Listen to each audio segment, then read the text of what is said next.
estão presentes, e boa noite aos que nos acompanham pela rede social, pelo Facebook.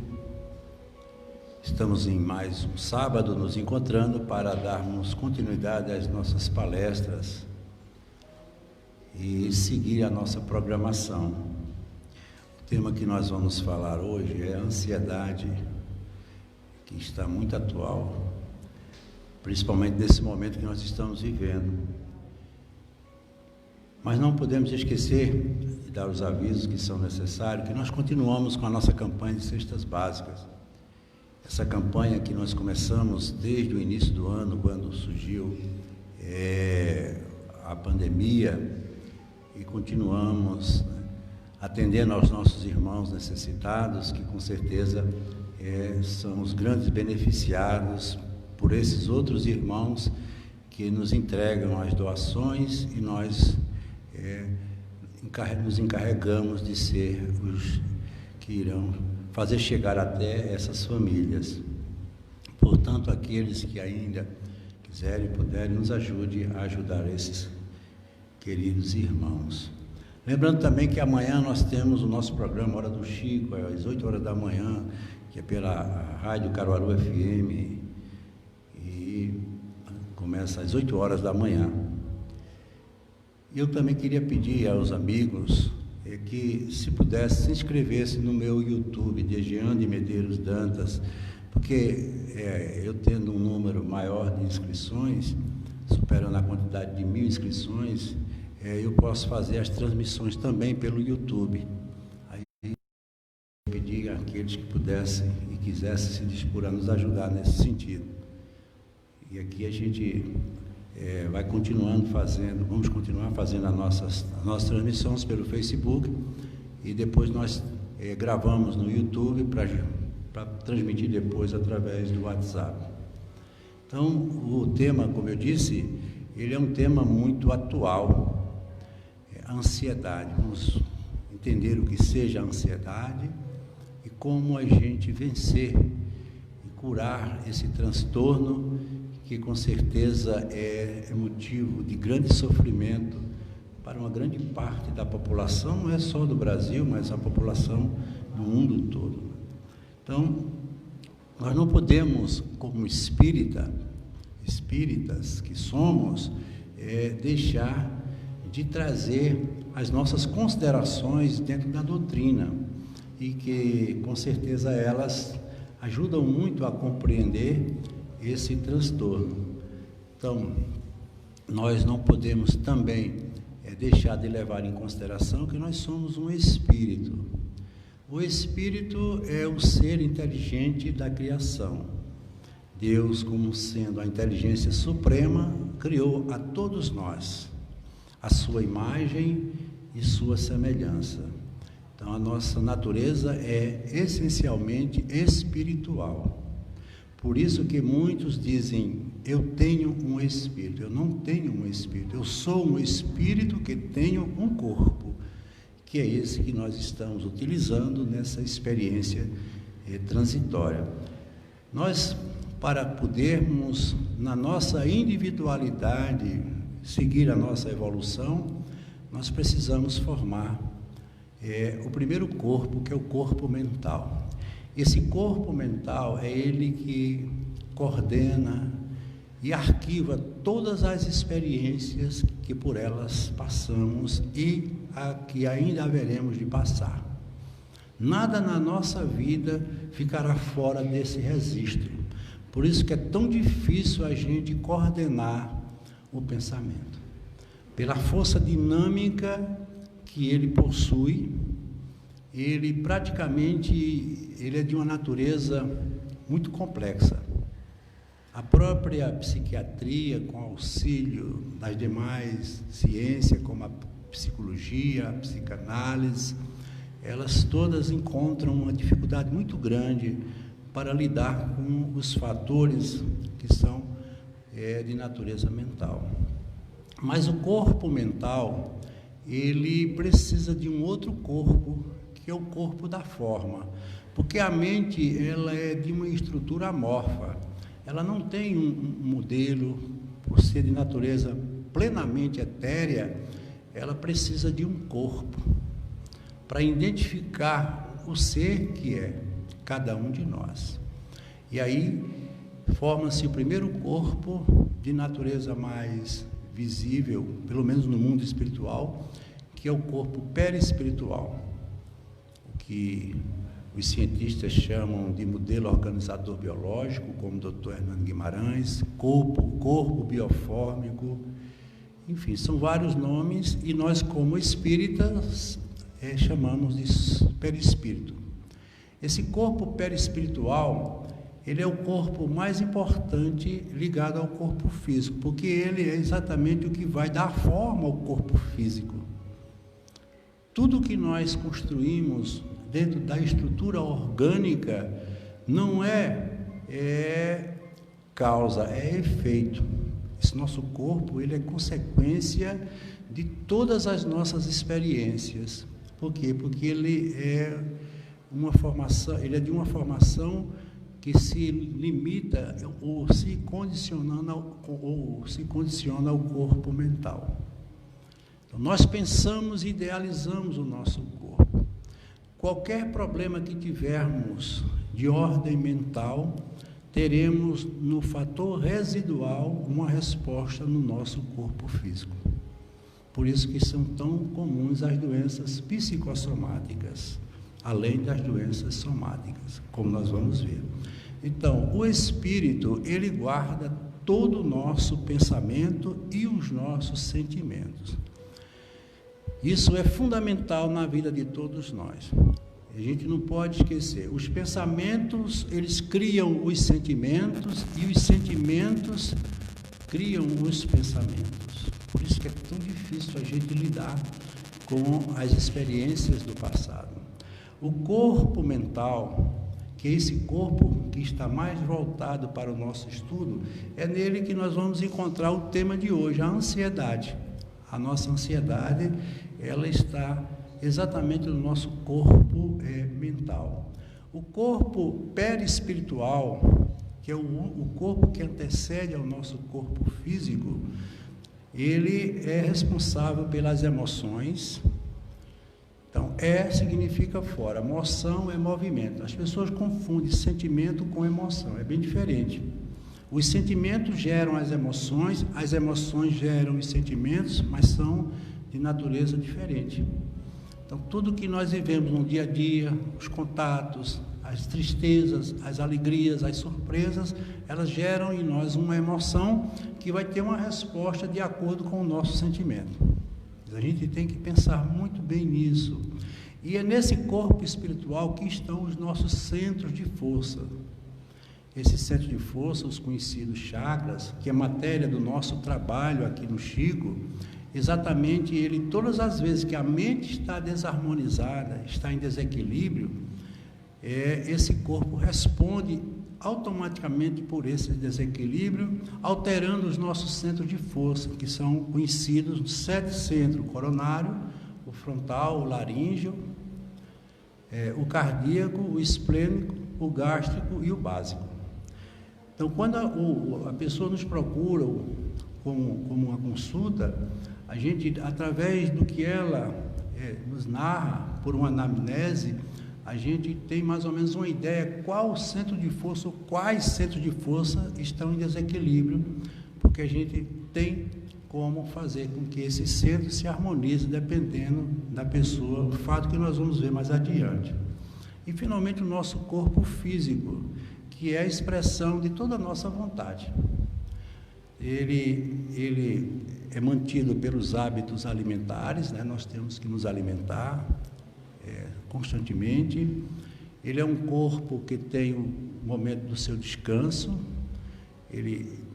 Nós somos um espírito imortal, mas o nosso corpo físico, ele é mortal. Quando morre, nós não morremos, jamais nós iremos morrer. Uma coisa que Deus criou como sua imagem e semelhança, jamais poderia morrer. Então, o que nós perdemos quando saímos daqui é esse corpo residual, ou seja, o corpo físico. Ele também, a ele é dado como uma bondade, uma grandeza de Deus, um tempo de sono.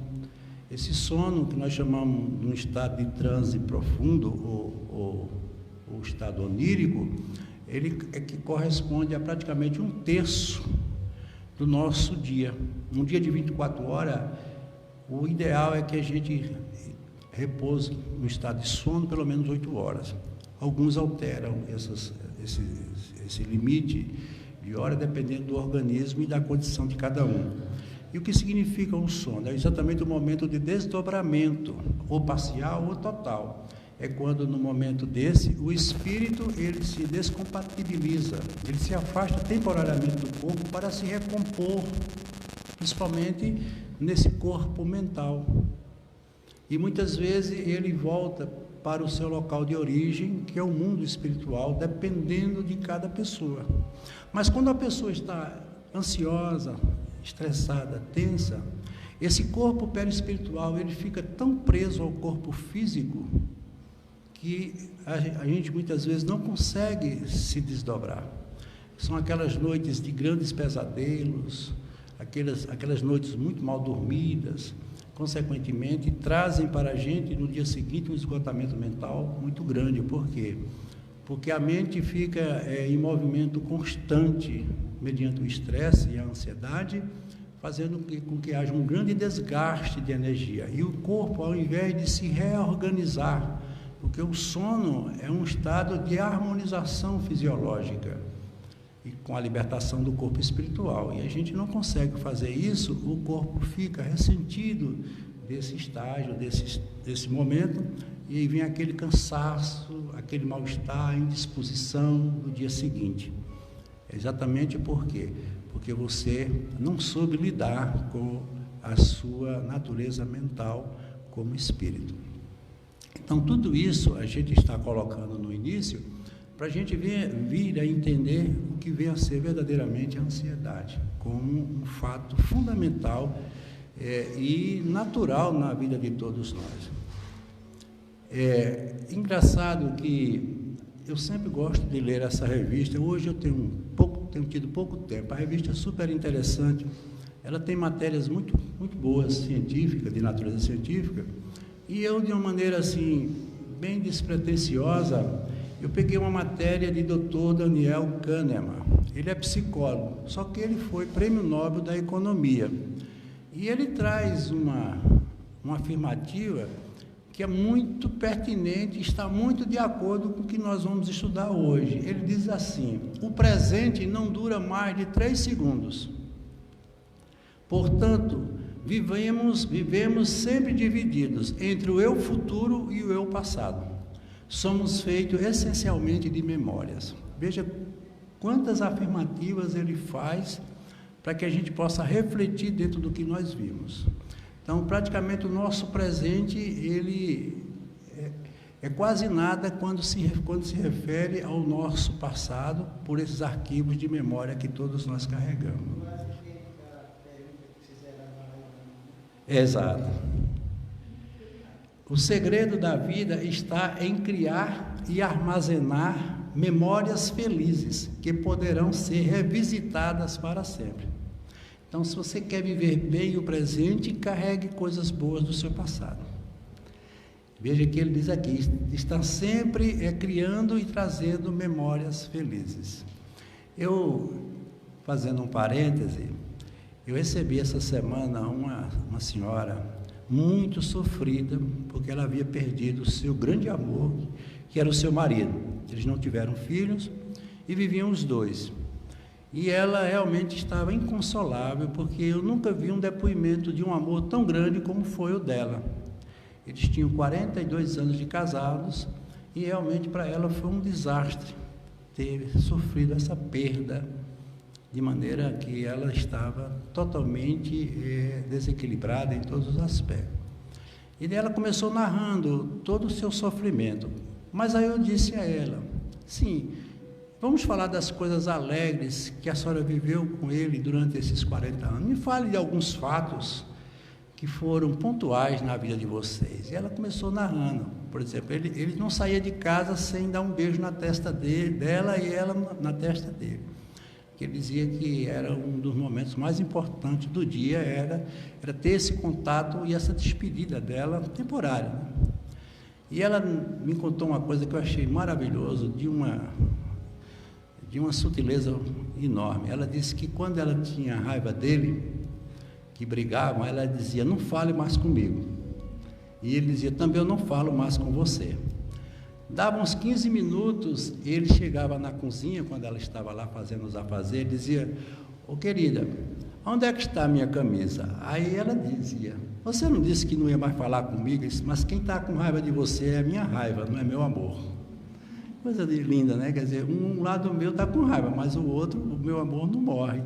Então, são essas coisas que constroem exatamente uma vida e faz com que as pessoas possam entender o que seja essa felicidade, porque a gente não tem a felicidade como uma coisa pronta, um projeto previamente elaborado. A felicidade é uma conquista, é uma busca, né?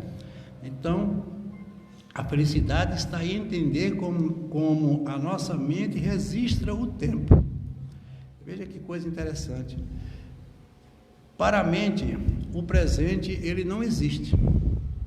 Interessante isso, né? Para a mente, o presente, ele não existe. Mal começa e, puf, virou passado. Tudo que nós registramos no momento presente, a gente desloca exatamente, habitualmente ou automaticamente para o passado. Tudo que nós estamos falando agora é exatamente relativo a isso, ao passado. Para sermos felizes, é necessário que algo nos felicite e permaneça conosco o tempo todo. Como é difícil a gente construir um padrão de vida onde a gente tem uma felicidade plena. Como dizia o poeta Augusto de Carvalho, a felicidade está onde a pomos, mas nós nunca pomos aonde estamos. Consideramos sempre a felicidade como algo que a gente vai buscar lá fora. É um futuro incerto e que leva a gente muitas vezes para um quadro de expectativa que não deixa de ser uma ansiedade. Um relacionamento que você começa, será que isso vai dar certo? Será que esse namoro vai perdurar? Será que esse casamento vai se manter? Será que essa empresa que eu estou abrindo, ela vai ter sucesso? Tudo isso gera um quadro de ansiedade que é natural na vida de todos nós e nós vamos ver.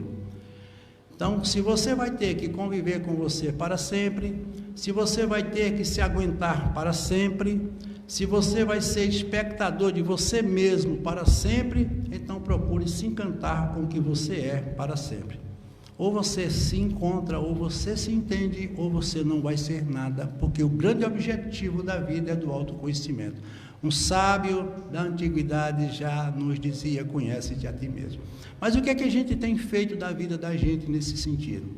Vivemos numa sociedade de um exclusivismo, uma sociedade de uma exposição exagerada. Somos sempre medidos pela medida dos outros e, consequentemente, esquecemos de trabalhar exatamente isso que é fundamental na vida de todos nós. Trabalhar o eu. Como é que eu posso encontrar felicidade fora se ela não existe como felicidade plena?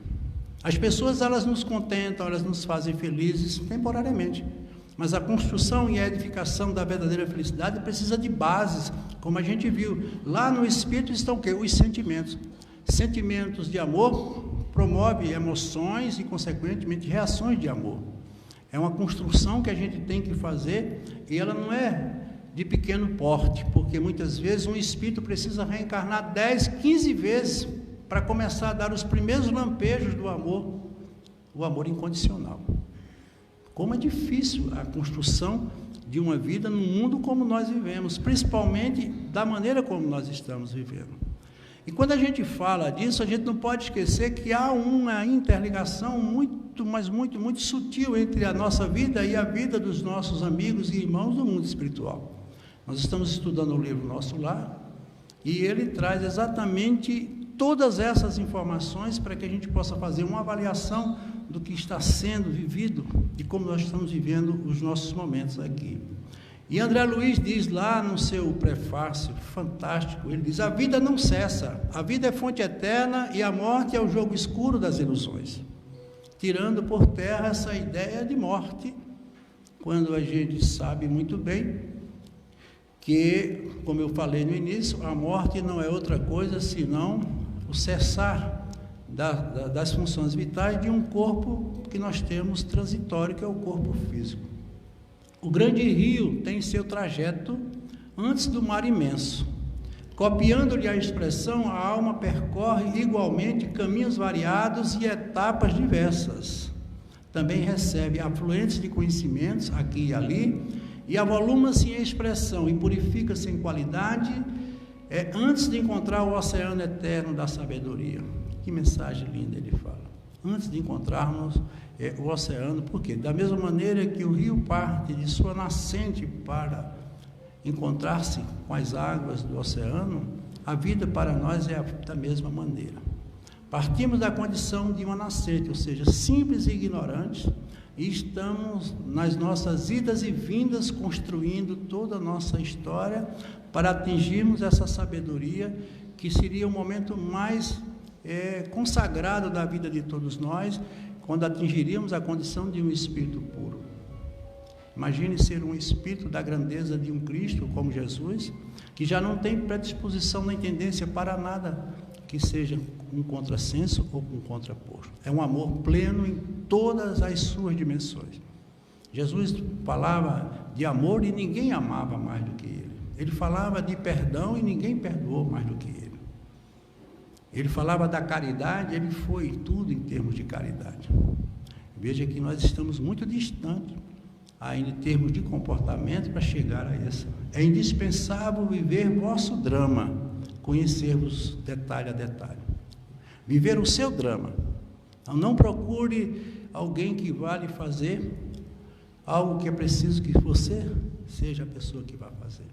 Se você quer ser feliz, como eu disse, procure construir essa felicidade dentro de você. Tudo está, como eu disse no início, no nosso pensamento. Os pensamentos, ele é formado por esquemas cognitivos. O que é um sistema cognitivo? São os esquemas de aprendizagem. A gente vai aprendendo e são formados pelas experiências passadas. Todas as experiências que nós vamos por elas passando, elas vão se fixando no nosso inconsciente. Veja que a gente, um dia desse, nós éramos crianças que não tínhamos a menor noção do que fosse a vida. Vivíamos submetidos a uma heteronomia, ou seja, tudo que nós sabíamos era por informações que nos eram fornecidas, mas não podemos esquecer que numa criança existe ali um espírito que não sabemos quantas reencarnações ele teve.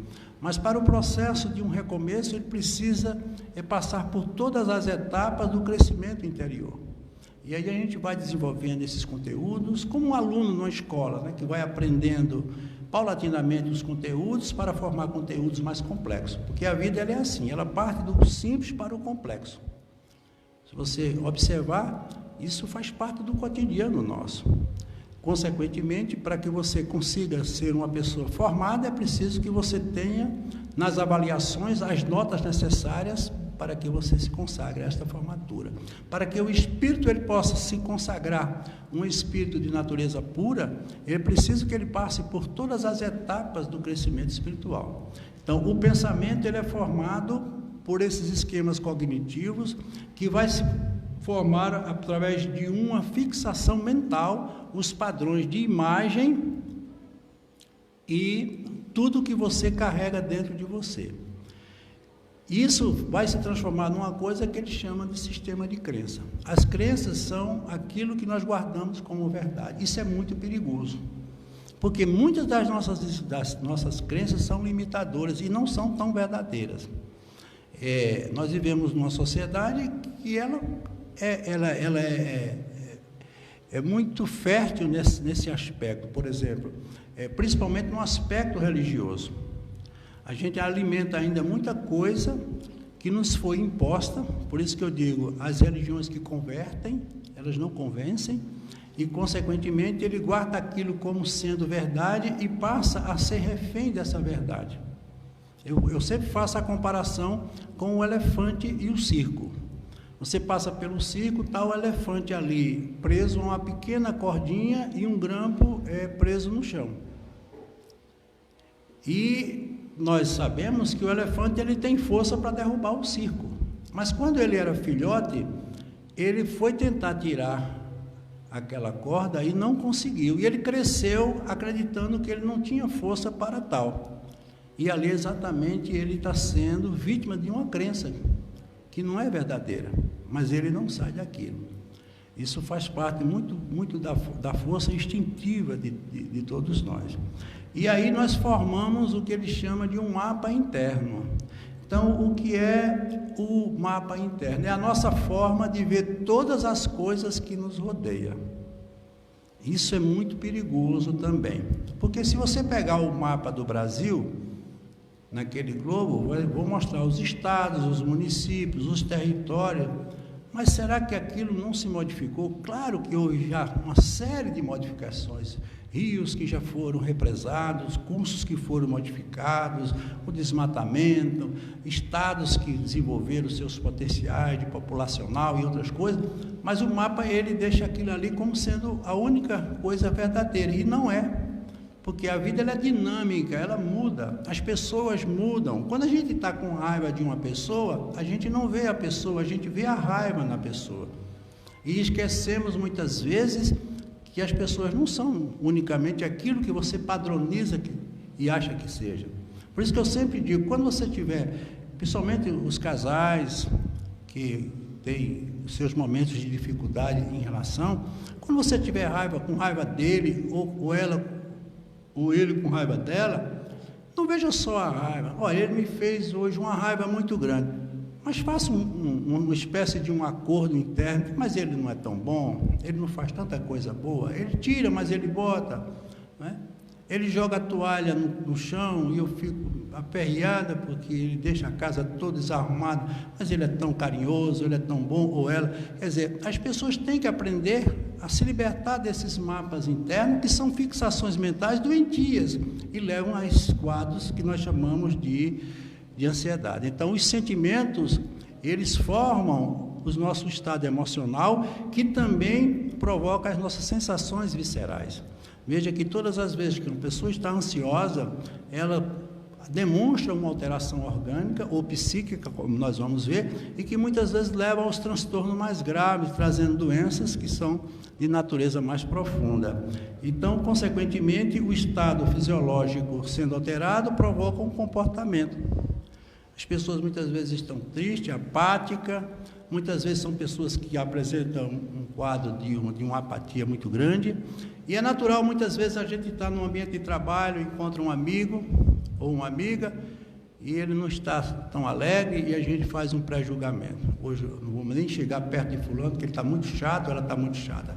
E não vê que essa pessoa muitas vezes pode estar precisando de uma ajuda muito grande, porque eu costumo sempre dizer, nunca critique uma pessoa que está errada, porque ela já sabe que está errada. Porque se foi ela que cometeu, é nela que está o erro, é nela que está o problema. Então, a gente tem que ter muita ponderação acerca disso.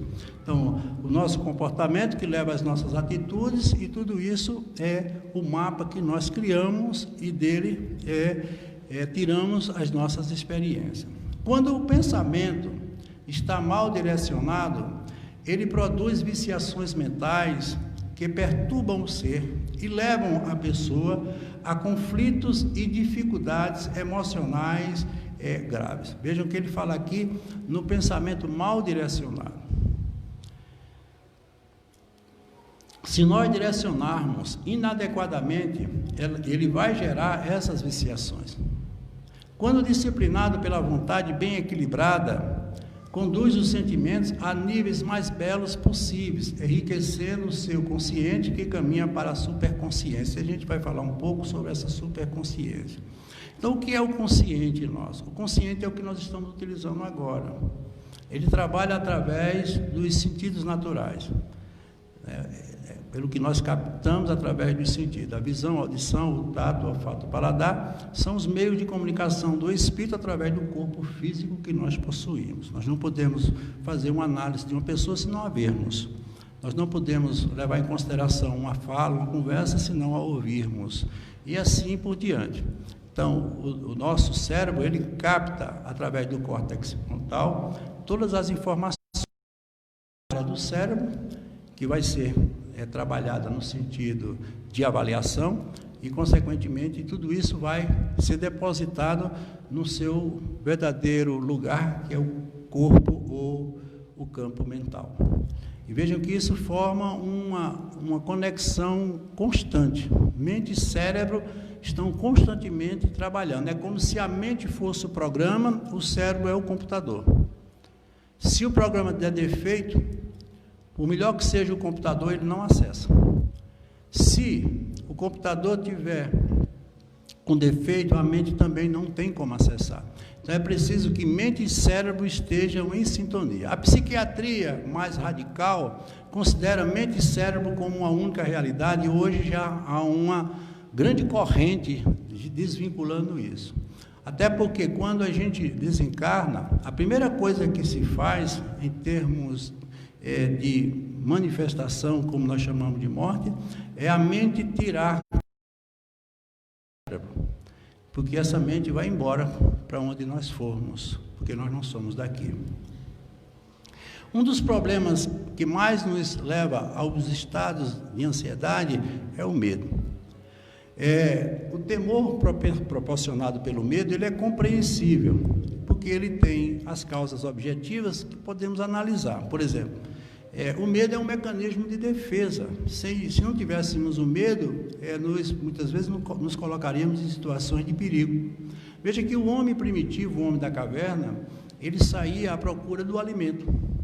E ele ia buscar, através da caça, matar um animal para transformá-lo em alimento. E muitas vezes ele se deparava com animais de uma ferocidade muito maior, animais maiores, e aqueles animais colocavam medo nele, e ele recuava e voltava. Consequentemente, no dia seguinte, qualquer barulho que ele ouvisse, que pudesse pelo menos dar uma ideia de que fosse aquele animal, ele já começava a recuar. Então, o medo para ele, no início, era um mecanismo de defesa e depois passou a ser um medo patológico. Por quê? Porque ele criava uma sensação de medo sem que o fato existisse. Grande parte dos nossos medos, eles acontecem dessa forma, principalmente quando nós nos projetamos para o futuro. Temos medo, como nós falamos no início, de coisas que ainda vão acontecer, e isso gera uns quadros de ansiedade. Então, o medo racional, ele é natural e importante na vida de todos nós. Mas o medo patológico, ele é um grande problema na vida e é um dos grandes causadores dos processos de ansiedade. Vejam que a síndrome do pânico caracteriza-se muito dentro desse quadro. As pessoas que têm um medo irracional. Ele tem medo de entrar em pânico e, ao entrar em pânico, ele fica com medo. Ele fica preso a um sistema de um medo que ele não tem como ter uma noção verdadeira, mas não deixa de ser provocado por uma ansiedade, ou seja, um descontrole de todo o seu comportamento e das suas atitudes. Nós temos dois tipos de ansiedade. Porque as pessoas muitas vezes consideram a ansiedade como uma coisa ruim. É preciso que a gente entenda o seguinte: nós temos a ansiedade de adaptação, que é a ansiedade objetiva. Porque, veja, nós temos uma mente que ela é dinâmica. Nós temos uma memória que trabalha de forma contínua, diferente do animal. O animal, ele tem uma memória fragmentada. Você bate no cachorro, poucos minutos ele vem para perto de você como se nada tivesse acontecido, porque ele não tem a capacidade de ver as coisas de maneira subjetiva. Para ele, tudo é aquele momento. Ele não tem ideia de passado e muito menos de futuro. Mas a ansiedade objetiva, ela é natural. Ela faz parte do processo evolutivo. Por exemplo, uma mãe que está esperando um filho, ela fica ansiosa.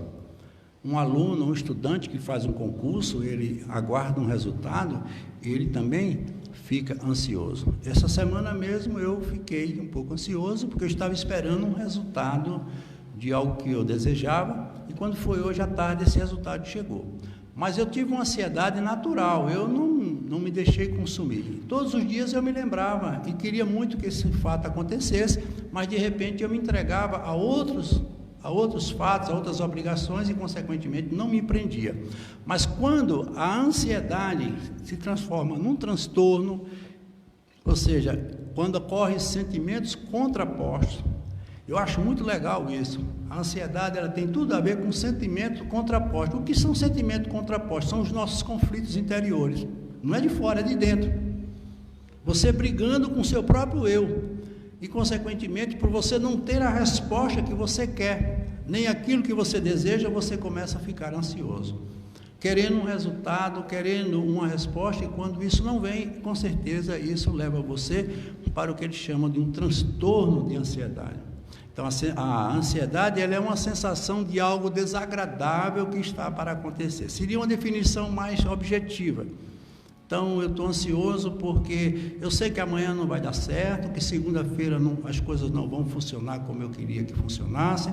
Não deixa de ser, com certeza, o que eu falo, como eu falei, de um sentimento contraposto. Então, ela deixa residualmente no corpo físico as suas demarcações. Por exemplo, a taquicardia pode ser provocada por um processo de ansiedade, tontura, sudorese, dores estomacais, cefaleia, a própria inquietação, a irritação. Tudo isso é consequência, muitas vezes, de um quadro voltado para um transtorno de ansiedade. E aí vem os mais graves, que são os sintomas psíquicos.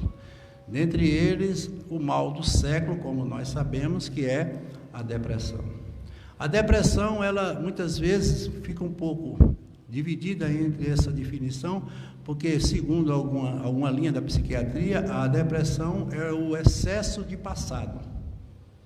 Muitas coisas que não foram resolvidas, não só nessa vida, como em outras vidas, nos levam aos quadros depressivos. O que é a depressão? Depressão é uma tristeza que demora a ficar, e ela também tem um fator de natureza incapacitante. Ela anula a gente das funções que a gente tem que executar. Por isso que o depressivo, ele tem uma tendência muito grande ao recolhimento. E por que isso? Porque ele não está sabendo lidar com os problemas que deveria lidar. Eu tenho casos aqui de crianças com 8, 9 anos com depressão grave. Olha, se a criança ela não desenvolveu, como nós vimos ainda, os seus sentimentos, porque isso ocorre na idade média de 8 anos, ele reencarna integralmente. Por que é que ela não tendo sentimento, e a depressão tem um fator ligado ao sentimento, ela é depressiva? Porque isso é natureza de vidas passadas. A gente não vai mexer nisso. Muitos vão para os estados, os profissionais que trabalham com a hipnoterapia ou regressão de memória. Eu tenho muito, muito cuidado com isso, porque o nosso passado, se Deus nos deu o esquecimento, pelo menos temporário, para esquecermos coisas do passado, a gente não deve mexer. A não ser nos casos mais graves, por exemplo, uns casos de fobia.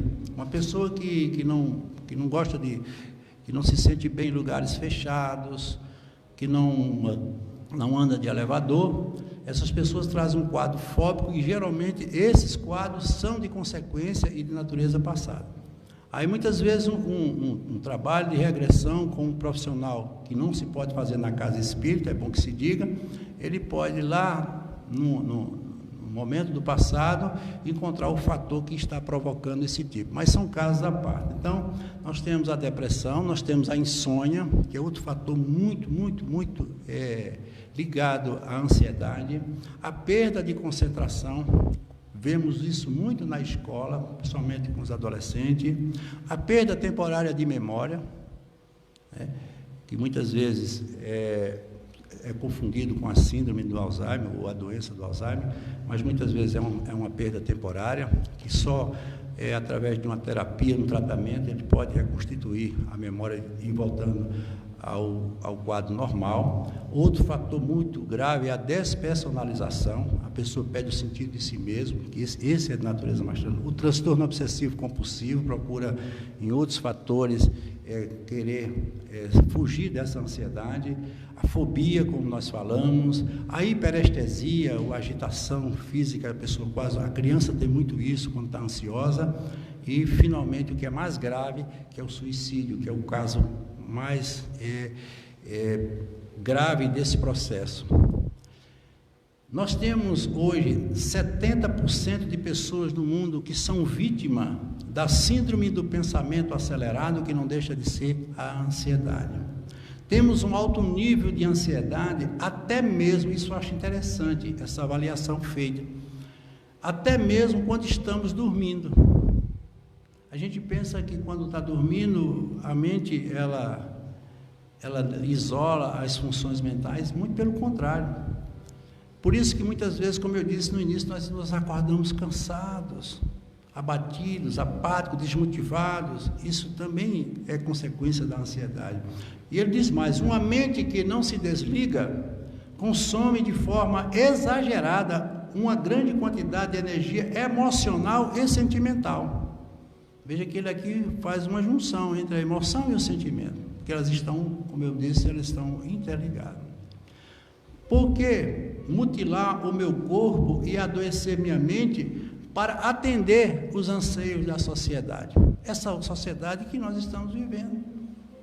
Por que é que os nossos jovens estão tão ansiosos? Porque eles estão medindo força, nós vamos ver mais adiante. Estão a todo momento sendo avaliados por fatores externos.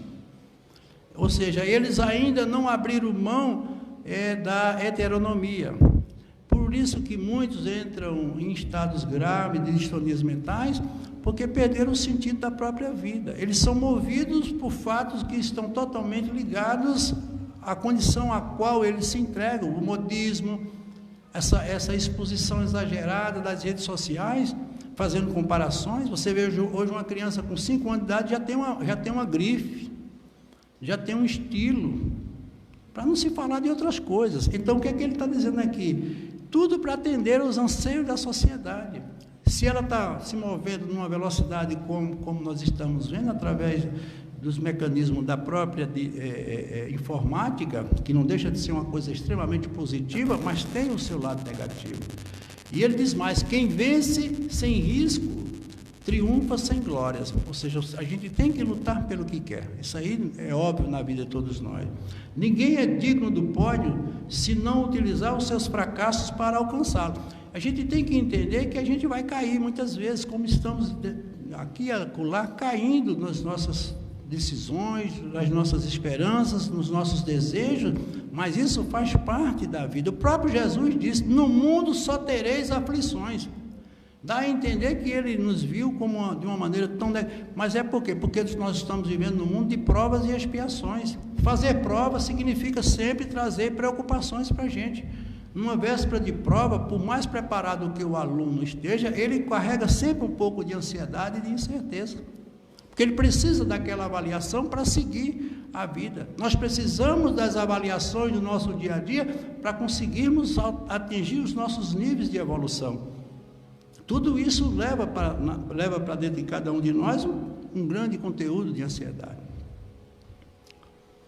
Então, ele aqui faz algumas colocações que eu acho muito importante. O hedonismo. O que é o hedonismo? É o culto ao prazer imediato, sem pensar nas consequências. Ele só quer se dar bem. Eu quero me divertir, eu quero ir para a balada, não importa o que vai acontecer, tudo de maneira muito superficial. Nós temos o niilismo, como ele fala, o culto aos recursos materiais, sem se importar como, o consumismo, como ele fala, e nós vamos falar aqui também. Eu quero, porque eu quero, porque eu quero, porque eu quero, não há uma medida, um controle disso. O relativismo, que é o culto, a permissividade, tudo é permitido, e as questões morais, elas se tornam relativas. Ou seja, se todos erram, eu também posso errar. Nós vivemos hoje uma época assim, ou seja, ele não tem uma regra própria, ele faz tudo de acordo com o meio. Assim, se está todo mundo errado, também por que não posso errar? E a gente já ouviu isso muito por aí. Nós temos também o consumismo, que é o culto ao prazer do ter. Hoje nós somos vítimas do ter. Esquecemos essencialmente o ser. As pessoas são avaliadas pelo ter. Temos uma rede social aí que todo dia se publica tudo com relação ao ter. Vejam que até mesmo as novelas, os programas, tudo isso é o ter. Então, para fazer sucesso, para ser alguma coisa, eu tenho que ter alguma coisa. A coisificação. O ser humano é transformado em um objeto de consumo e ele passa a valer o que consome. Veja que coisa, hein? Isso tudo está na vida de todos nós. Eu não estou falando nada que seja uma novidade, não. Nós temos também a saturação, que é outro fator ligado à ansiedade, que gera um tédio e indiferença por tudo, quando é experimentada até a exaustão. Está muito ligado à droga mesmo. Muitas vezes ele não tem limite, até chegar a um ponto que ele perde o sentido daquilo. Você veja, não tem coisa melhor do que comer quando estamos com fome. Mas se você exagerar na quantidade de comida, você chega a um ponto de saturação. Então, eu que estudei muitos anos e sou formado em Química, era um dos problemas sérios que a gente tinha para administrar nos laboratórios, eram as saturações. Por exemplo, o sal se dissolve na água. Você pode botar sal e dissolver na água. Mas se você aquecer a água, você vai ver de imediato formar uma borra branca no entorno da panela. O que acontece? O sal se dissolvia, mas houve uma alteração no meio. A temperatura aumentou, a quantidade aumentou, e ele disse, eu não quero mais dissolver. Eu dissolvi, não dissolvo mais. Ou seja, ele saturou. E a gente atinge muitos pontos de saturação. Quantas vezes a gente diz, eu estou saturado da vida, eu estou saturado das coisas. Por quê? Porque não há limite para você determinar as coisas que precisam ser determinadas. Não há uma norma, nenhuma regra dentro de você. Isso também está ligado ao processo da ansiedade. A competitividade, essa é terrível, né? O que importa é fazer melhor do que o outro para conseguir superá-lo. Nós vivemos numa sociedade hoje está totalmente exclusivista no que diz respeito à competitividade. Está todo mundo medindo força, né? Ele vai para a academia para ser o mais musculoso, o mais bonito, ela faz a mesma coisa, tudo dentro de uma maneira ou de uma forma muito exposta, e as pessoas estão esquecendo o verdadeiro objetivo nosso. Nós viemos aqui, gente, para uma única coisa, foi nos conhecermos. Nós somos ainda um estranho dentro de nós. Por isso que eu digo sempre, se você quiser encontrar Deus, olhe para dentro de você. A gente mal se olha no espelho, e quando se olha, a gente se prepara para que os outros nos vejam. Então, o superficialismo, a ansiedade por viver com todo mundo, porque senão você será superado. A desorientação, não há um rumo seguro, nem uma direção. Tem um provérbio chinês que diz, quando o porto não é certo, nem um vento é favorável. Como é que eu posso ter um sentido para a vida se eu não tenho um objetivo, eu não tenho um ponto aonde eu desejo chegar? Eu deixo a vida me levar. Isso é loucura, gente, em termos de vida. A gente tem que ter um sentido, tem que ter um objetivo, tem que ter planos para o futuro, porque senão a vida não vale, e se vive. A inversão dos valores, o que é principal é colocado como secundário e vice-versa. E a gente trabalha muito e vê muito isso, e o pior de todo, gente, que para mim é o vazio existencial. Ocorre quando você coloca o espiritual dentro do plano secundário. Isso é terrível. São as pessoas que têm tudo e não têm nada. Eu costumo usar muito o exemplo do próprio Elvis Presley, né? No mundo não existia um homem que tenha conseguido tudo o que Elvis Presley conseguiu em termos de projeção. Era o homem mais bonito da época, era o melhor cantor, era o melhor cineasta, o homem mais rico de todos os tempos. Tinha tudo o que ele queria, mas para dormir tomava 5, 6 comprimidos e morreu por intoxicação medicamentosa. Quer dizer, esse homem ele não era feliz, ele tinha tudo e não tinha nada. É como eu comentei quarta-feira aqui, a bailarina que dizia, eu vivi uma vida de louca, trazia um sorriso na boca, mas uma lágrima no olhar. Quer dizer, a gente muitas vezes é tão superficial a ponto de se afastar da nossa própria realidade para querer fazer uma pose ou mostrar um persona que muitas vezes nós não somos. Isso é muito triste na vida de todos nós. E muitos estão vivendo esse vazio. São pessoas que não se suportam ficar 5 minutos sozinhas, sentadas. E nós estamos entendendo agora, nessa pandemia, o quanto isso está sendo evidente. As pessoas não estavam preparadas para viver elas mesmas, quando o grande objetivo da vida é vivermos todos nós, que eu chamo sempre o inverno da vida, que é a idade do recolhimento, é quando nós vamos somar todos os conteúdos para nos encontrarmos e formarmos um conteúdo novo para uma nova experiência, mas ainda infelizmente a gente não alcançou isso. Tudo se transforma a cada instante, mas a verdadeira transformação começa em você. Vamos, a partir de agora, elevar a nossa autoestima, utilizando esses conhecimentos extraordinários para nos tornarmos pessoas extraordinárias. Isso é um alerta. Como esperar a transformação evolutiva do mundo se eu não provocar e não aceitar a transformação do meu eu? Como é que eu posso querer que o mundo mude como o mundo quer? Meu mundo sou eu. Se eu quero que as coisas aconteçam, eu tenho que fazer acontecer primeiro em mim. Acostume-se a olhar para as estrelas e não desanime até sentir o seu brilho dentro de você. Você é luz, a vida viaja na luz. Isso é uma mensagem de Emmanuel. E ele diz aqui: que ações devemos realizar para que isso aconteça? Para que eu evite esse transtorno de ansiedade. Vamos usar uma analogia para melhor entendimento. Imagine a superconsciência no topo de uma montanha. Essa superconsciência é a nossa intuição, é a nossa consciência intuitiva, é o nosso lado mais espiritual da consciência. A consciência, ele dizendo que a superconsciência, imaginando ela está no topo de uma montanha. Já a consciência é o ato de subir a montanha. E o inconsciente, isso é de uma complexidade enorme, porque as pessoas falam do inconsciente, mas nós temos no inconsciente 3 áreas distintas. Nós temos o inconsciente profundo ou divino, que é a nossa verdadeira essência. É nela que está tudo que nós temos de perfeito. E é desse inconsciente profundo que nós temos que começar a tirar os conteúdos para a formação do nosso eu. Aí ele tem o inconsciente arcaico, que é o inconsciente mais antigo. Geralmente ele está mais voltado às experiências de vidas passadas. Por isso que eles são tão difíceis de serem acessados. Mas nós temos um subconsciente que a gente chama de inconsciente atual. É esse inconsciente que está mais ligado à nossa vida consciente mais presente. Veja que todas essas 3 áreas do inconsciente, elas estão ativas, são arquivos. Por isso que muitas vezes uma pessoa se remonta a uma ideia do passado e traz consequências danosas para a vida futura. Eu costumo sempre dizer, o suicida mesmo, ele não toma naquele instante, ou seja, o suicídio objetivo de tirar sua vida, porque ele não quer matar a vida, ele quer eliminar um problema que ele traz de outras existências e ele se fragilizou sempre quando se deparou com esse fato.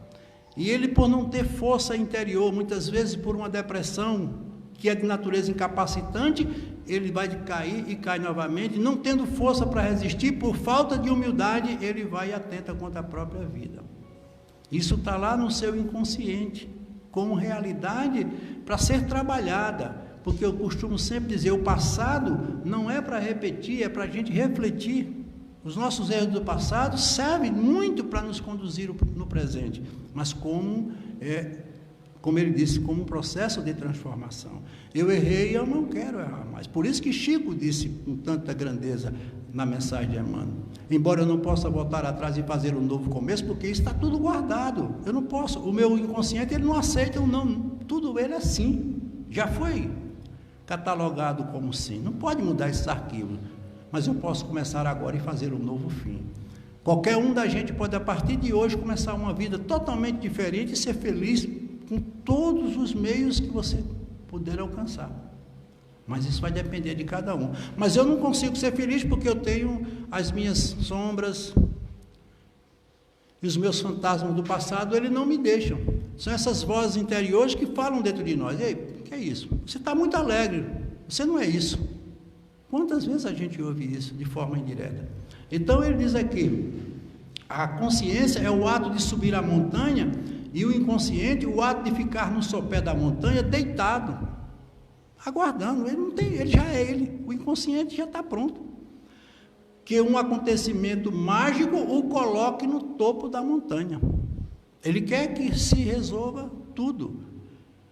Para desenvolvermos a superconsciência, geradora da felicidade plena, não basta desejar.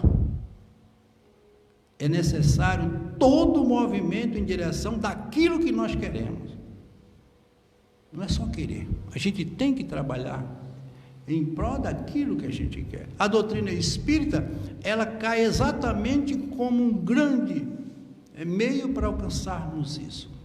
Porque muitas vezes as pessoas vão para a casa espírita, chega lá e diz, não, eu vou fazer uma consulta, e recebe uma psicografia, entre aspas, dizendo que ele tem que ler o Evangelho, que ele tem um obsessor, não dizem que é um nome, eu não aceito isso. Que se eu disser que você tem alguém que lhe faça mal, eu tenho que dizer quem é. Se ele sabe do meu obsessor de vida passada, por que ele não sabe do meu obsessor da vida presente que está mais próximo? Porque ele puxa do meu inconsciente passado coisas que eu não sei nem do meu inconsciente presente. Então isso é muito complexo. Aí diz, agora você vai ler o Evangelho e tomar paz. Como se isso fosse uma coisa fácil. Puxa, gente, eu estou trazendo um problema de grandes complicações em existências passadas. Eu não sei quanto tempo eu trago isso. Ele não tem concentração nem para olhar o documento dele, quanto mais para ler um Evangelho. É preciso que haja um tratamento para que essa pessoa, aos poucos, procure renovar ou se transformar dentro da sua própria existência. Aí a espiritualidade nessa hora atua, porque o obsessor, o inimigo, foi você que contraiu. Ele está ali porque acha que você deve a ele. Toda pessoa que nos procura para fazer o mal é porque acredita que nós devemos alguma coisa a ele, direto ou indiretamente. Então, se eu quero me livrar do obsessor, eu tenho que tirar de mim o maior obsessor, que sou eu mesmo. São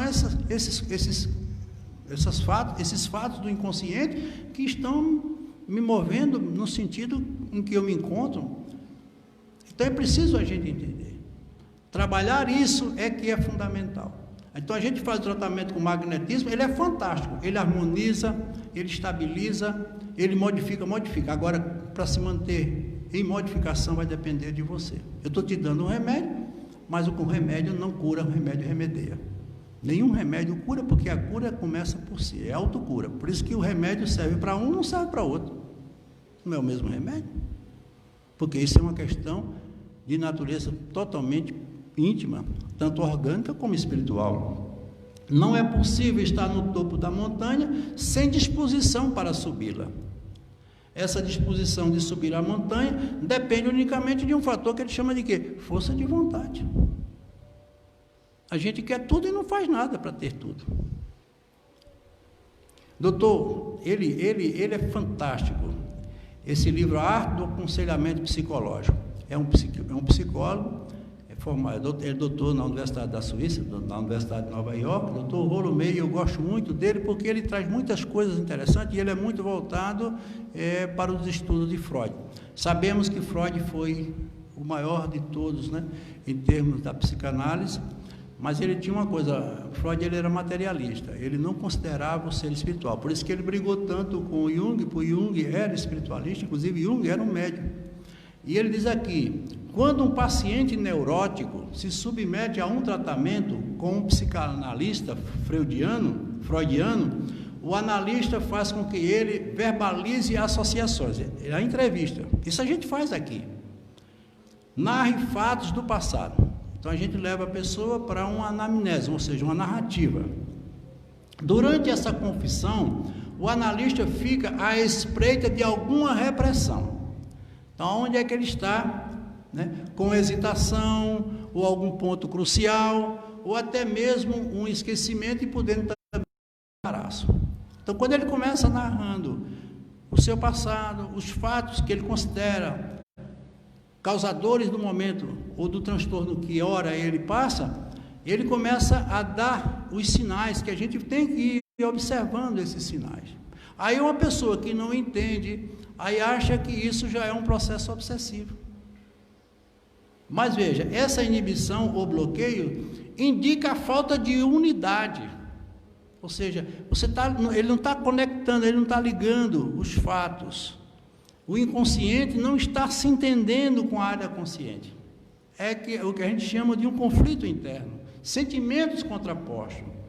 A harmonia ou equilíbrio da sua mente. Então ele está em desequilíbrio. A ansiedade é um estado de desequilíbrio mental. Não é um transtorno de natureza grave, mas pode desencadear fatos graves, como a própria depressão e outros que como nós sabemos. Até mesmo a própria esquizofrenia. O que impossibilita o livre fluxo do inconsciente para o consciente. Esses sintomas são fatores que indicam a existência de conflitos psicológicos. O analista, ou no nosso caso, particularmente eu que faço o atendimento espiritual, tem que livrar-o desse complexo transtorno de ansiedade através de uma catarse, de um processo de transformação. Então, o que a gente faz aqui? Ninguém cura ninguém. Eu fui na casa espírita e me curaram. Isso é mentira, isso não é verdade. E que se vocês encontrarem alguém que diga que vai curar você de alguma coisa, principalmente de um transtorno, vai embora, porque não é verdade. Você vai encontrar meios para se curar.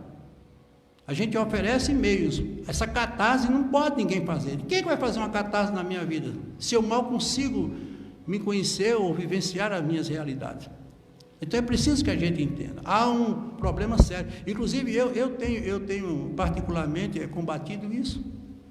As pessoas que criam dependências, muitas vezes com psicólogo, passa 10, eu tenho caso, 1 ano, 2, 3 anos com psicólogo. Gente, o meu maior psicólogo sou eu. Agora, é lógico que uma pessoa com depressão, ela precisa de uma terapia, precisa.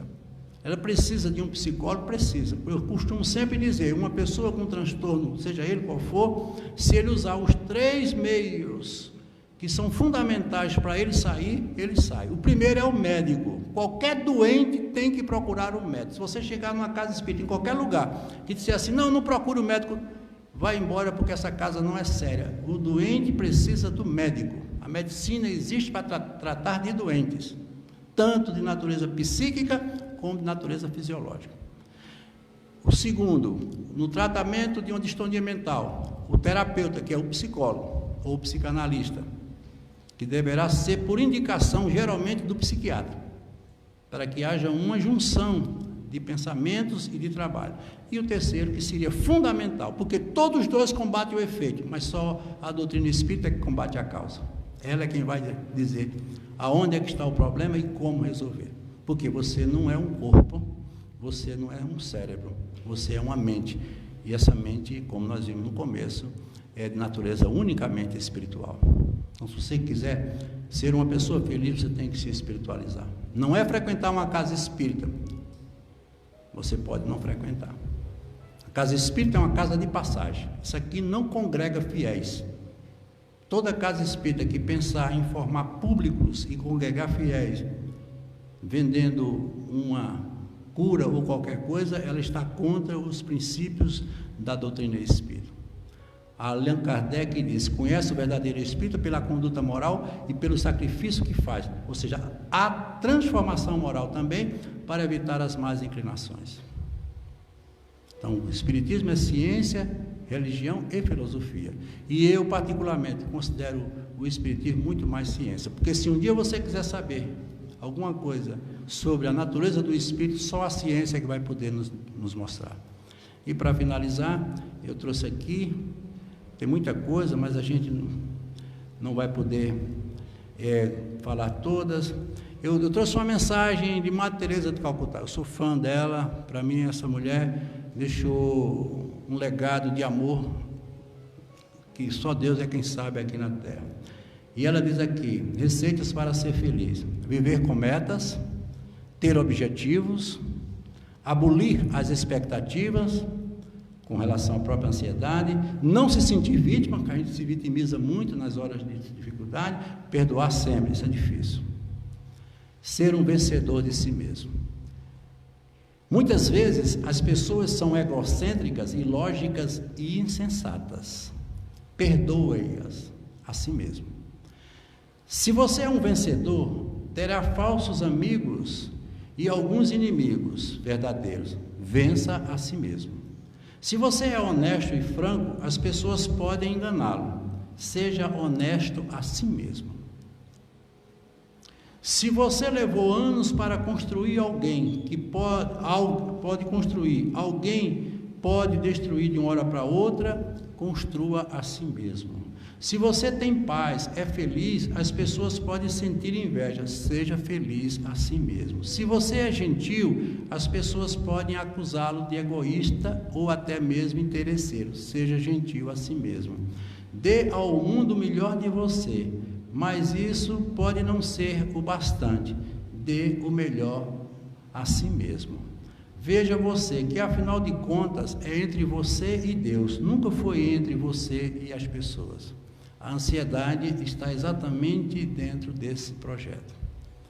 Com certeza a gente pode mudar, e mudar no sentido de não nos deixarmos abater por tão insidioso e difícil transtorno. Aqui fica o nosso abraço e o nosso agradecimento, dando a todos uma boa noite e que tenhamos uma semana sem ansiedades.